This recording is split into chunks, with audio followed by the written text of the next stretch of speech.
Welcome to the Automotive Diagnostic Podcast. We're going to explore ways to sharpen our diagnostic skills, find learning resources, and hear from experts in the automotive field. Hey, what's going on, automotive world? Welcome to another episode of the Automotive Diagnostic Podcast. My name is Sean Tipping. I'll be your host once again for this week's episode. This week on the show, I am going to conclude my 2009 Nissan Altima. And I do say my 2009 Nissan Altima because I bought the car.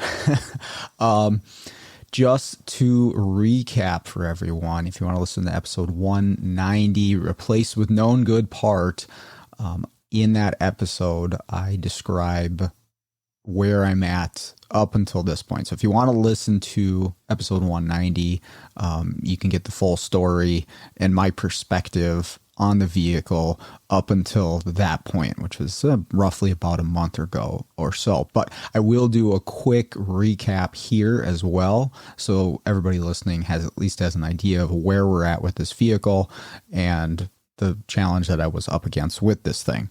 So real quick here, we'll go through it. Again, 2009 Nissan Altima with a smart key push button setup, like a lot of Nissans are. A car lot bought this Nissan from the auction. It did not come with any keys. So, and they buy a lot of cars like that from the auction. So they get their key guy, their locksmith, to come out and attempt to program a key to this vehicle. He is unable to do so, although he did cut a key for it, the emergency blade, and it goes into the smart key remote, and he left that key there with the vehicle, said, I can't get this to program, there's something else going on with the car. So then they called me and said, hey, can you look at this / program a key? They weren't sure if he just was unable or if there was another problem with the car, so they called me out. Okay, I say, okay, I'll come look at it, we'll see what we need to do. Because I stock keys and I can program them as well. But, I offer the diagnostic services that the locksmiths don't necessarily do. So I come out, I scan this thing. It has a B210A, which says steering lock condition switch. And that is set in the body control module. And this vehicle does have a steering column lock on it. And I'll go through the system description operation a little bit more later in the episode. But it has a steering lock that's part of the anti-theft system that's going to lock the column when you turn the ignition off and close the door. But it has a code in the BCM that comes right back about the position switch. This steering column lock has 2 micro switches inside of it that are going to basically tell the BCM the position of the steering lock. And what these switches are supposed to do, if you measure the circuits that are output, and it goes right from the steering lock to the body control module. One is 12 volts and the other is 0 in the locked state, and then they flip-flop in the unlocked state. So the one that was at 0 goes to 12, and the one that was at 12 goes to 0. And each circuit should be in a specific level depending on the locked or unlocked state. Okay, so I measure these, and they're both 0. So neither one of them is at 12, and that reflects what code is in the BCM. And with this condition, you're not going to be able to key up the vehicle, even if you had a key, but you're not going to be able to register a key either if there are no keys. So I test power, ground, communication to the steering column lock. It's all there. And so I tell the shop, I say, get a steering lock for this thing and then call me. I'm going to have to register the steering lock to the vehicle, and then we can program a key to this thing. Okay. So they order a steering lock, they install it, they call me out and say, okay, hey, can you come finish this job? And this is where I got into a little bit of trouble with this one. So I come back out, and the code now is gone for the position switch for the steering lock. I no longer have a B210A in there, but I cannot register a key to this thing no matter what I do. Try multiple tools, including consult, multiple keys, the key that the locksmith provide, a couple keys that I had, and I cannot get the keys to register to this vehicle. And I tried running the function of registering the steering lock as well, which when you do that, you also register keys on this vehicle. It's part of the process. I can't get it to do that either. Anytime I start these processes, whether it be you're trying to register the steering lock or trying to register a key, performing an all keys lost function, one of the first steps in the scan tool as you're going through this says system initialization failure. And it gives some reasons like you might have put in the wrong password, this or that. And there's passwords that are calculated off of the BCM number on these. I've done a lot of these, so I'm fairly familiar with how that portion of it works. I know my Autel has been really good for these older Nissans as far as doing keys, but I have other tools as well. I have a X tool that works pretty well. I have the TopDon does really good with Nissans. The TopDon will show you the old and new password, and I have lots of options for these. And I have Consult, and I can't get this to go. Every time I get to the point where the tool should run its process and we should begin the either steering lock registration, key registration, it says system initialization failure, and the dash never powers up. When you do one of these key registrations, whether it be an all key lost or adding a key, there's a point where you have the key in the slot. And I should mention there is a slot in the dash to put the key into in case the smart functions are not working. And this is where you put the key for key registration. But you press the ignition switch and the dash should light up. The ignition should turn on. It never does.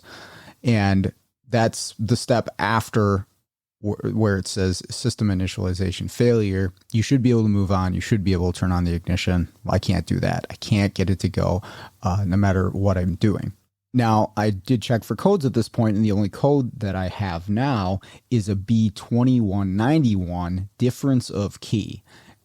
And I don't have the steering lock code anymore.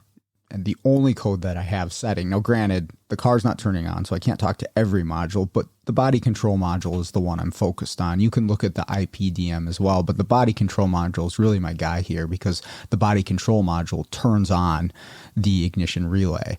And so I want to know, okay, what's going on here? And the only code in there is this B2191 difference of key.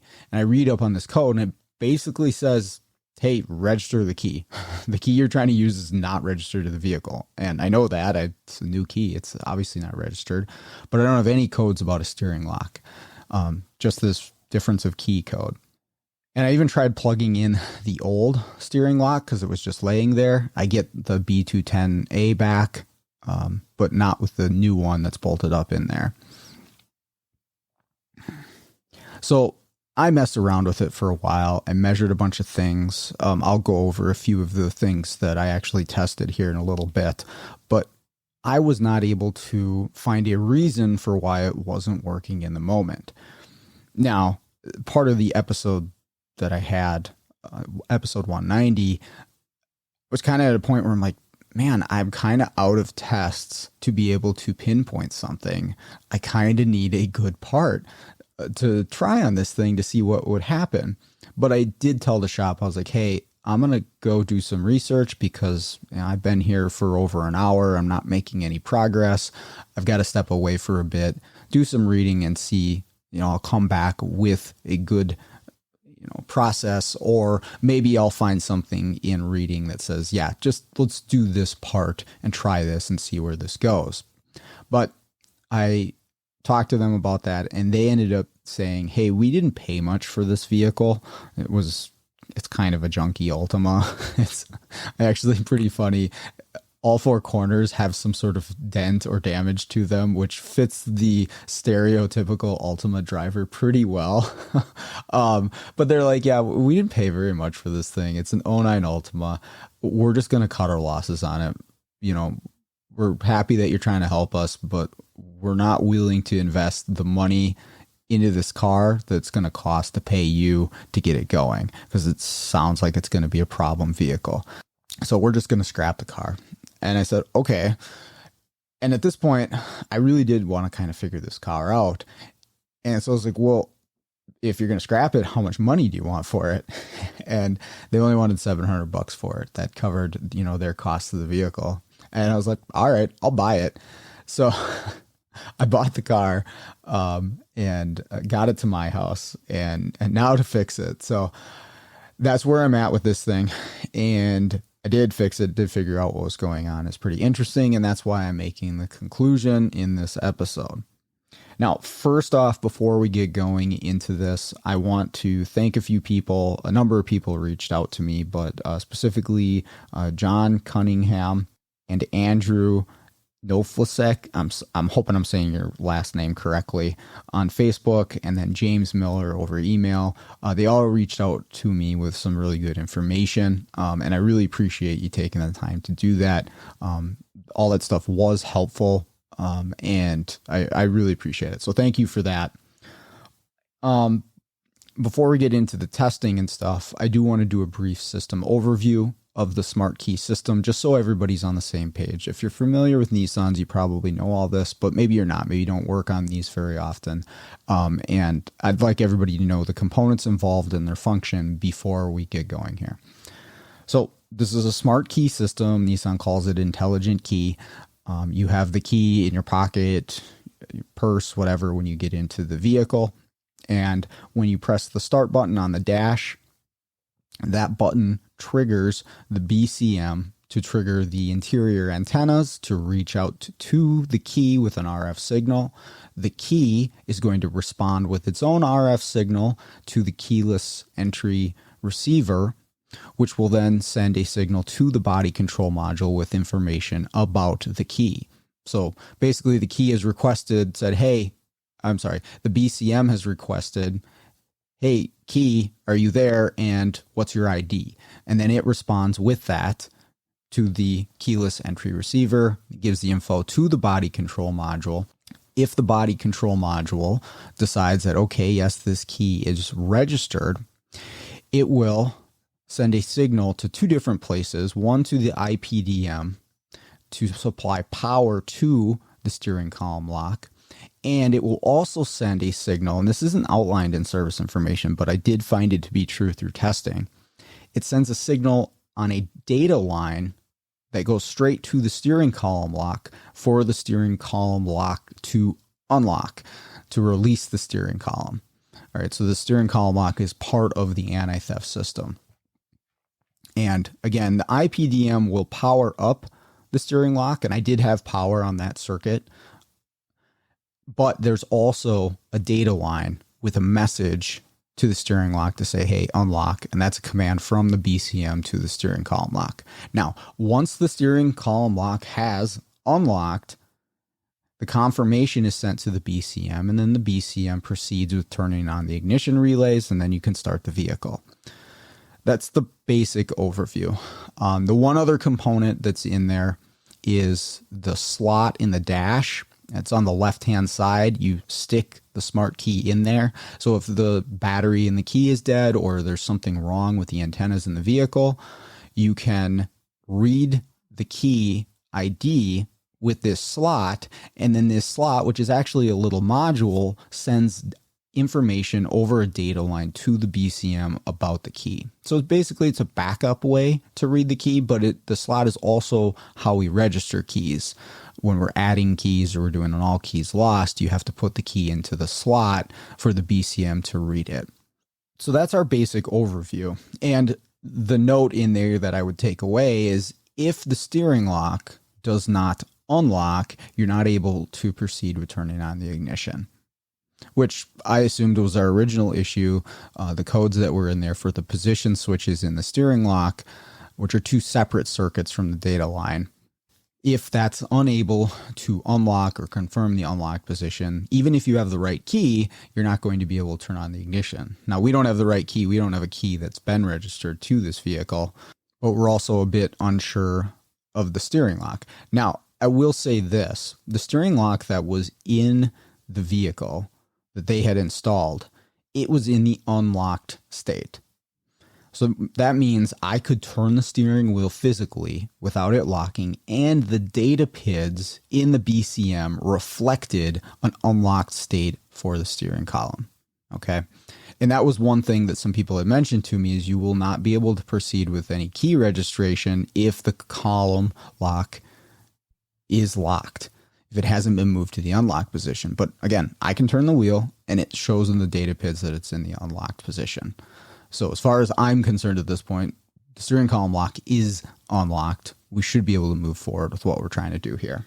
Now, this B2191 that's present in the body control module, difference of key, and it'll reset over and over again when you're trying to do this, leads me to believe that the BCM sees that there is a key, but that it doesn't accept the key ID. Now, I'm not 100% sure of this, but it sure would seem to me that the BCM is at least seeing that there is a key in the slot when we're trying to do this. Because that was one of the questions someone asked me is, hey, is the slot bad? And that's why we're not able to recognize that there's a key in there and you can't move forward with the process. Now, I did take my U-scope and I measured the signal line between the slot and the BCM when I was pressing the start button, and there was data transferred there. Now, I don't know what it says, right? It looks like a K-line transmission, voltage pulses, data packets. I can see it on my U-scope, but I don't know what it's saying. I don't know if that slot is sending the correct information to the BCM. But again, the code kind of leads me to believe that the BCM's seeing a key. I wish there was better data PIDs. Nissan is awful for data PIDs in my personal opinion. I mean, not only the acronyms that you have to look up to see what everything means, but they just don't include very much useful information. And service info isn't much better for them either. So you're guessing in a lot of cases or left in the dark in a lot of cases. So what are my possibilities at this point? You know, in a situation like this, I at least like to think about what are the potential causes for this issue, and then maybe I can start checking them off one by one, hopefully. Now, number one, I could have a bad key, wrong key, something like that. I don't think that's the case because I've used these keys before on this era of Nissan without an issue. The key supplier that I use haven't had an issue, but it is possible. You know, the locksmith's key didn't work either. I don't know where he got his from, but it's possible I need to get a dealer key. I don't really think that's the case, but I need to put that on my list. I can't eliminate it because I don't know 100% for sure. Next one, the new steering lock that they put in could be bad or wrong. Now, I don't have any codes to indicate this. As far as I can tell, the BCM is happy with the steering lock. Now, I say that, but I didn't register the steering lock. I'm not able to do that function with the scan tool. It gives me the same system initialization error.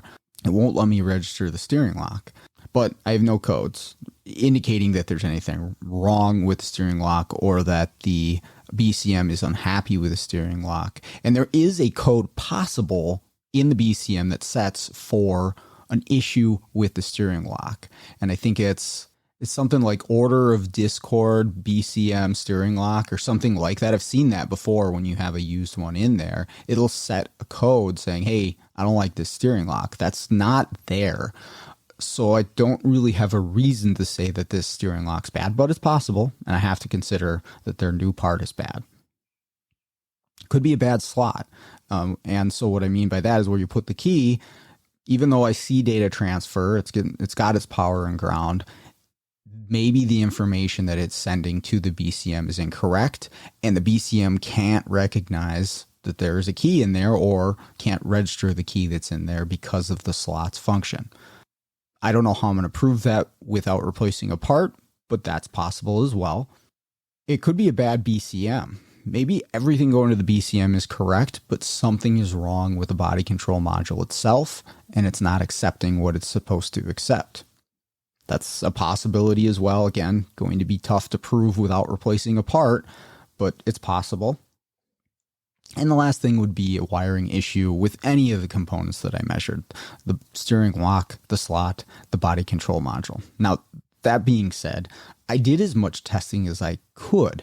Tested powers and grounds to the steering lock. I did that initially. Those are there. Tested powers and ground to the slot. They are there. Tested powers and grounds to the BCM. those are there.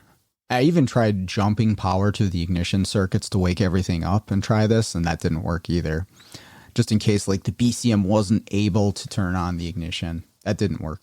And I looked at the data lines between these components as well with the U-scope. Like there was data transfer happening between the BCM and the steering lock. I don't know what it says, but it was there. I looked at data transfer between the slot and the BCM. Again, it was there. And I even held the key tool max over the slot when performing this registration, and the slot reaches out to the key. That's one of the functions of the key tool max, is to read like a ignition coil or antenna, and that's essentially what this slot is. And you can see that it shows the transponder ID of the key. It shows that the slot's reaching out to the key, and at the same time with the U-scope, you can see data transfer being sent to the BCM. So as far as circuitry goes, I mean, there's definitely possible there's something I'm unaware of or missing, but everything that should be there seems to be there wiring wise. I don't see anything that I can point to say, yeah, that's a problem or I'm missing that. And again, there's always possibilities that there's just circuits that I am unaware that are involved or important to this process that I haven't tested. So I can't 100% rule it out, but I don't see anything that I can really point to. So where do I go with this? And that's kind of why I made the episode 190, is I was in a way frustrated because I'm out of tests that can prove anything to me without having a known good car right in front of me. I don't really know how I'm going to test anything else to say that, yes, this is the part that's failed, right? And that's my job. That's the service that I offer to repair shops is, hey, I can come in, perform tests, tell you what needs to be replaced with a great amount of certainty, and then you replace that part and you move on with your day, and then you pay me, and then you charge a customer, right? But that all relies on me having the tests that prove something to me, that can tell me that, yes, this part is bad. This circuit is bad. We're missing this. You need this part. But in this case, I don't really know how to proceed without changing a part. And then I have to guess as to which part should I replace first, which is the most likely failed here. Is it the key? Is it the steering lock? Is it the BCM? Is it the slot?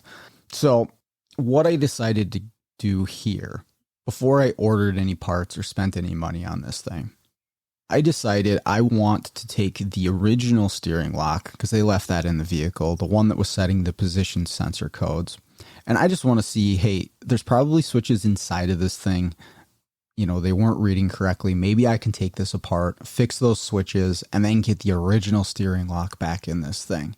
And maybe that will move me forward or prove something out to me. That's my goal. So I open this thing up, and just FYI, these things are not meant to be opened up. I kind of mangled the case in order to get it open. I didn't destroy any of the internals. There's a circuit board. There's a little DC motor that moves a plastic gear to move the steering lock up and down. And then there's two micro switches that represent the position of the steering lock. And these are what I'm after. And they're just little plastic switches that are soldered onto the board, and they move up and down. So I get this apart, I find the switches. I actually did test the motor too. I jumped power and ground to it. It moved just fine. Very similar to the motor that you find inside of a Mercedes steering lock. But anyways, I moved these micro switches up and down a bunch of times. I was going to try to take them apart, but they're little sealed plastic units. I couldn't really disassemble them. But I used my ohm meter, and I moved these switches up and down, 20 plus times, and eventually they started registering correctly. So it's like I cleaned up the switch a little bit or did something to it to get it to read. And then so I verified with my ohm meter, okay, hey, these things both are working the way that they're supposed to. So I kind of half-assed put this thing back together best I could. Again, I kind of destroyed the case getting it apart, but I put it back together, and I plug this into the vehicle. I didn't even remove the new steering lock. I just plugged this one into it. And then I grab my Autel, and the car's at my house at this point. I got the car to my place. But I plug in the Autel, and I get the key that the locksmith was attempting to register. I go through the process of doing an all keys lost. The key registers, the ignition powers up, the car starts and runs. That's it. So, okay, it was a bad steering lock. The steering lock that they ordered, there was something wrong with that. And with the original steering lock in there, I was able to register a key. So now I know everything's good. The BCM's good. The slot's good. The key's good. And after I corrected the position switches in the steering lock is good as well. And it moves from the lock to the unlocked position. So we're done, right? That's it. Let's move on with our lives. Here's my thing. I want to be able to tell next time I have something like this. And yeah, I get it. This is a unique situation. How many of these am I going to run into? I don't know. But how would I have been able to tell that? If I were to walk into a shop tomorrow and do this, how would I be able to tell them that, yeah, this is a bad new steering lock? What test can I do? How can I prove this? So I went a little deeper with this one because, all the effort that I've put into it, I don't want to walk away with questions. I want to be able to test something. I want to have that test method so I don't have to guess with a part. So here's my thoughts. I'm going to focus in on the data line between the body control module and the steering lock. And what I'm going to do is look at the data packets with the now functional steering lock that works and powers up the car versus the one that doesn't, right? And that one's still actually bolted onto the column, the new one that the shop put in there. So here's what I do, and this is where it kind of gets interesting. I plug in, I haven't done anything else, right? I registered a key to the vehicle with the original steering column lock plugged in. So I plug in the new steering column lock that's up on the column. And I'm going to go to attempt to register a key with this. And I'm going to measure the data line to see what data packets or what's happening there between the steering column and the BCM. And lo and behold, the car just powers up, starts, and runs. And when I say that, I didn't register a key. I didn't register a steering lock. All I did was plug in this new column lock that didn't work before, like 100% didn't work before, and now it works with a registered key. So the BCM has the key information stored in it. I did register this key that wasn't before, but now that there is one, it turns on, it works, there's no codes, and the steering lock even works, meaning it goes when you turn the ignition off and close the door. Like it locks and unlocks. And I'm really confused at this point because I've done these steering column locks before. You have to register them. You have to run the registration process in the scan tool in order for them to work. They shouldn't just work by plugging it in. Interesting enough, if you've done a used column lock on one of these things, if you plug in a used column lock, you can actually cycle the ignition and start the vehicle and everything until the first time that column lock goes to the locked state. If it goes to the locked state without being registered, it won't come out until you register it. So just a small side note there. But you do have to register these things once they're in there. They shouldn't just work.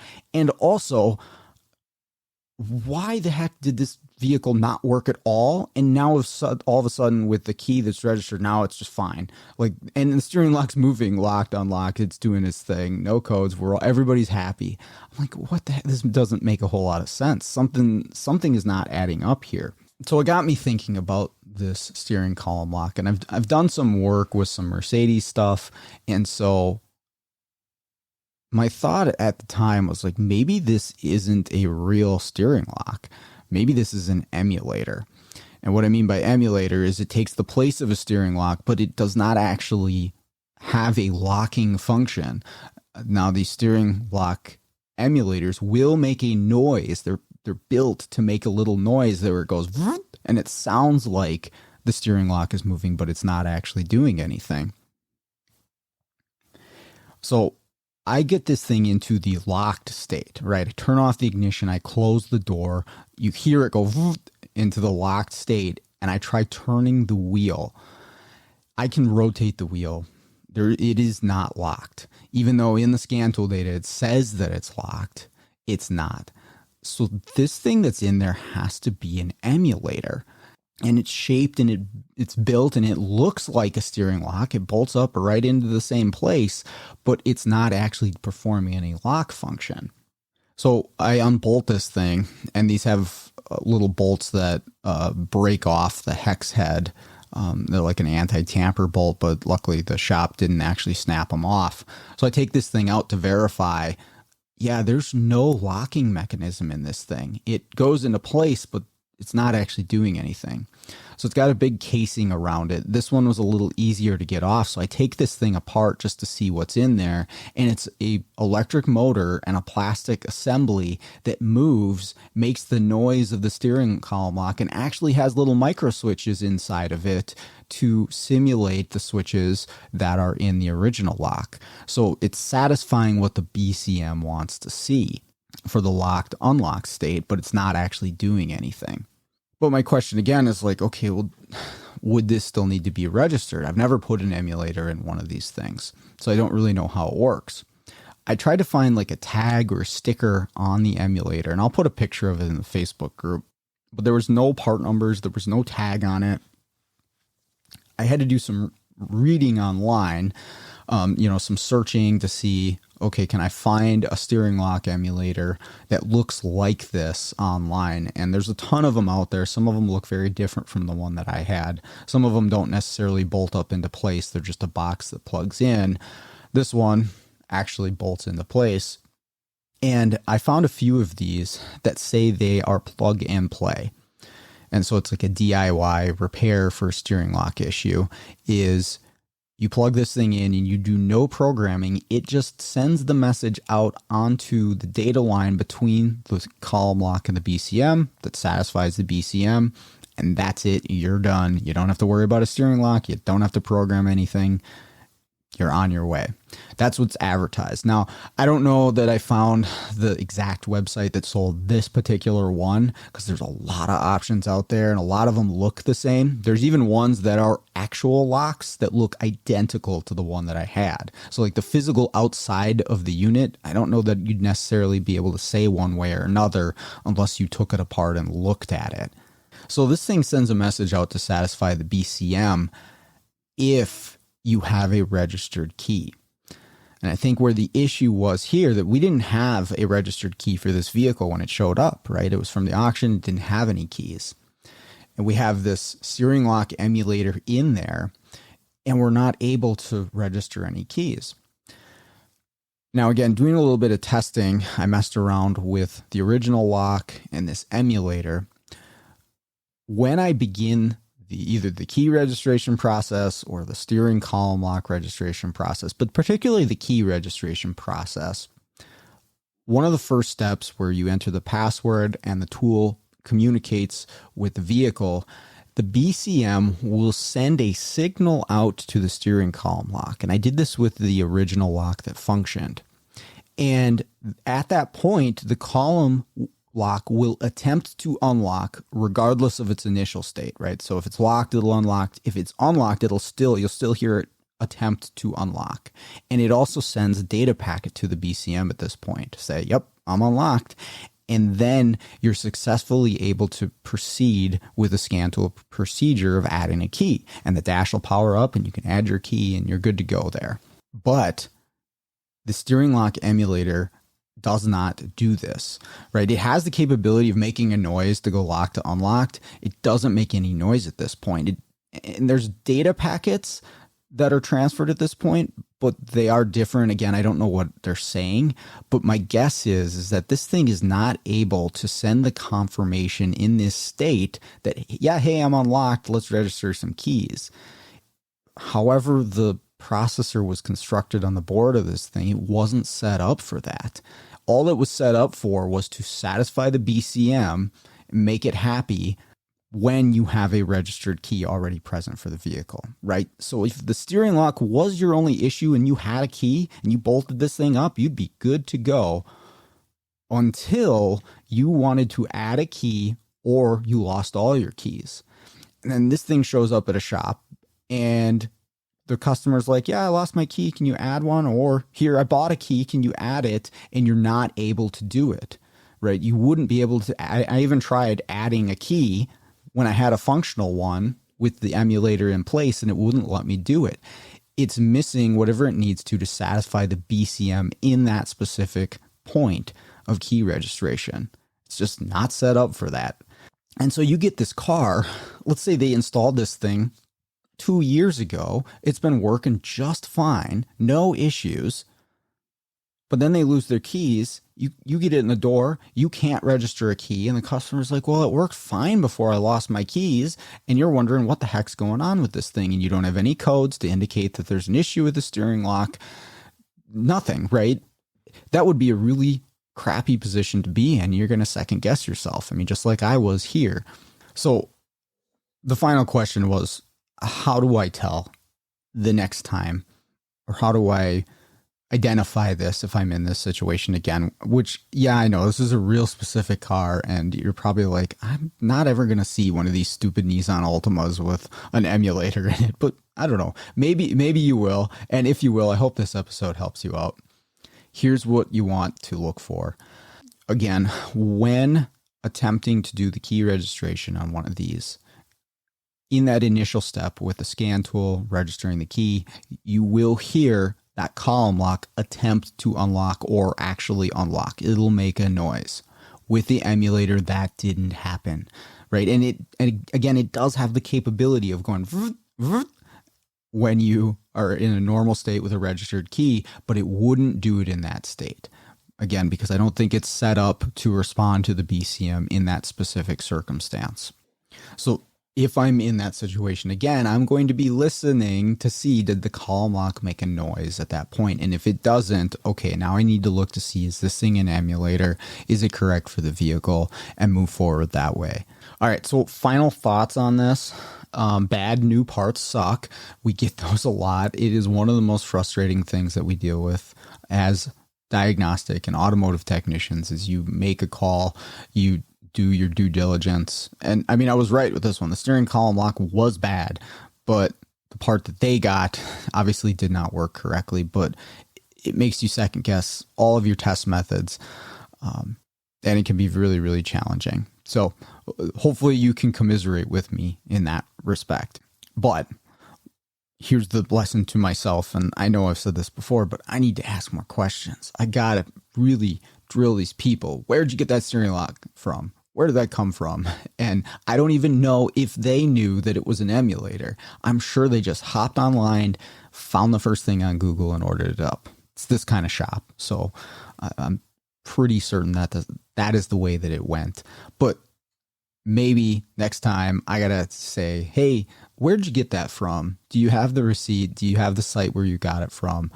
And make my assessment that way. Before I even touch the car, at least know what's in there. I got to be better about that. And just advice for everybody out there. Ask questions, ask questions, ask questions. You can't ask enough, and it ain't going to hurt anything to ask them.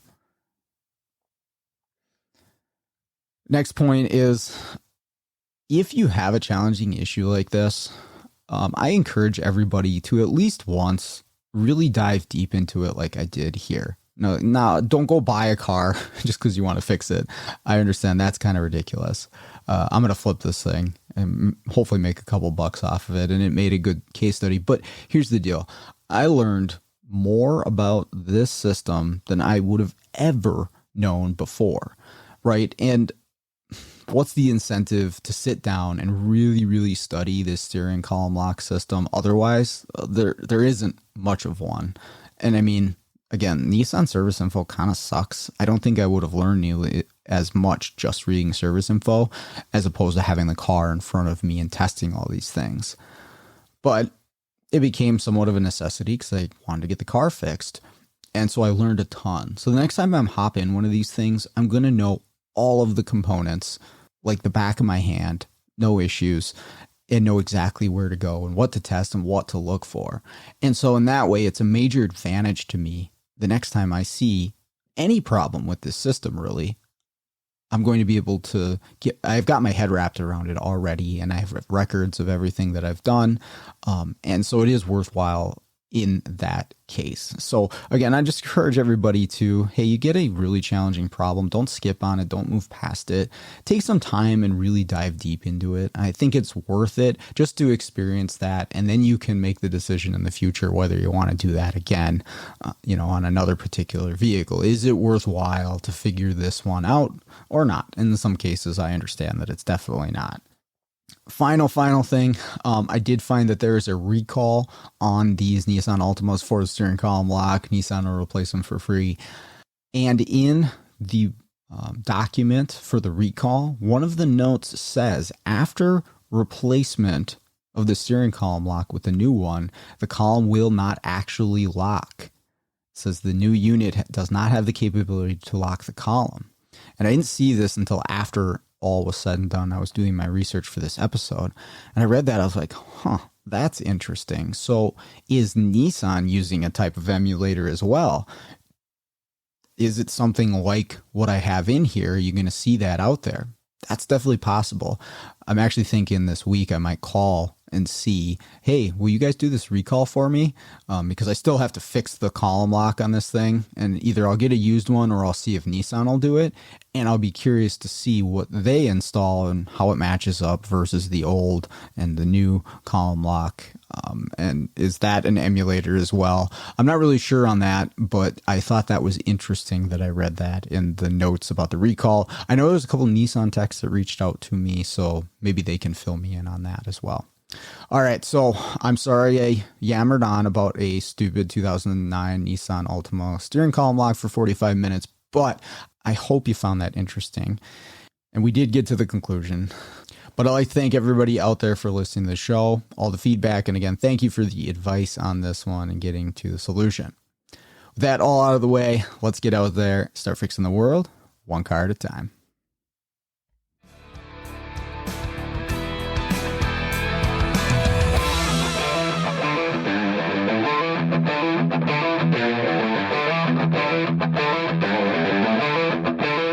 Yeah.